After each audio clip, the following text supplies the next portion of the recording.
My name is Andrés Richner. I'm a director of technology here at the Yale Center for Emotional Intelligence. I've been here a little bit over a year and a half, and I came to the center for a very special mission. There's a training program developed here at the Center for Emotional Intelligence called Ruler. It's an approach to social-emotional learning that is in many schools around the nation and in some other countries as well. But I was brought in to develop an online platform.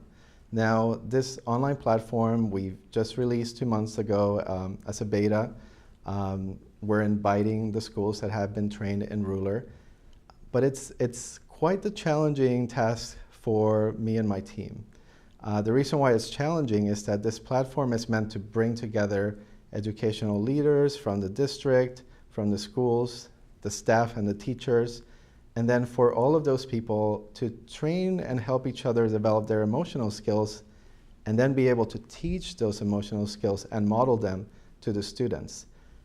So, how do we do this? I knew coming in that it was going to be difficult because I actually worked in the classroom all the way from middle school all the way up to undergrad. I was a teacher and I was a language instructor as well. I used a lot of technology. This was about 10 years of my career in the classroom, teaching and integrating technology, and there were a lot of challenges. There were a lot of challenges for myself, sometimes having the right materials, having the right access whenever I needed it to the internet. You planned a lesson around technology and something goes wrong, and then what do you do? And that's just me, that's just one person. In my career, as I evolved in my career, not just as a classroom teacher, but then an instructional technologist helping other teachers use technology in the classroom, then I saw other challenges. And so to be tasked with creating a platform that it's really designed to help everyone and anyone at the school level. It's a big challenge. But I had hope. And the reason I have hope is that I think there's a lot that we are gaining from the tools that we have. There's a lot of talk about the adverse effects on children, about spending too much time on screen, and I totally agree with that.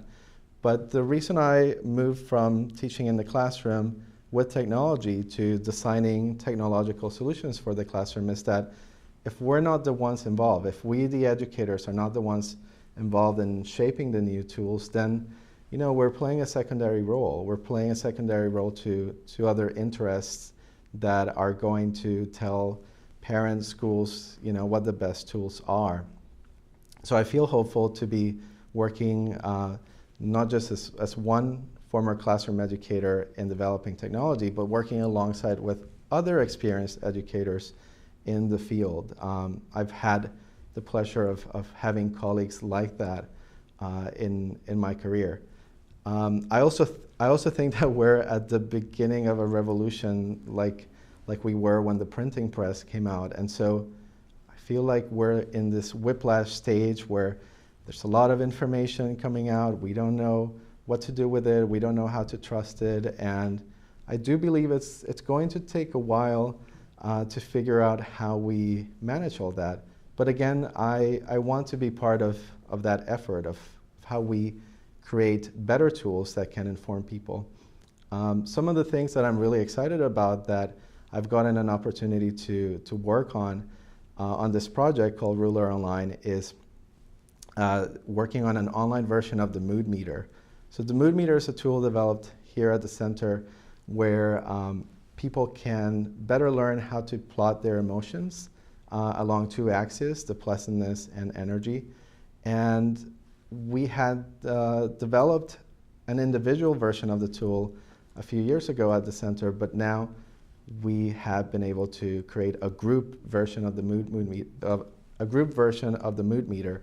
And so now at the beginning of a faculty meeting, at the beginning of class, you can plot the emotions in the room anonymously and get a sense of where people are with their emotions and maybe shift use some strategies for how you might shift the lesson, how you might shift the meeting that you're about to have, just to acknowledge and recognize what people are feeling in the room. I think that there is a lot that we can do with the computing power that we have today, and with our ability to bring together data, bring together people around the data, but also help people own that data about themselves, be able to understand what their story is. And so I think my job as a product designer of digital products that help educators is really helping schools see their own story and be able to then take control of the story that will lead them to success.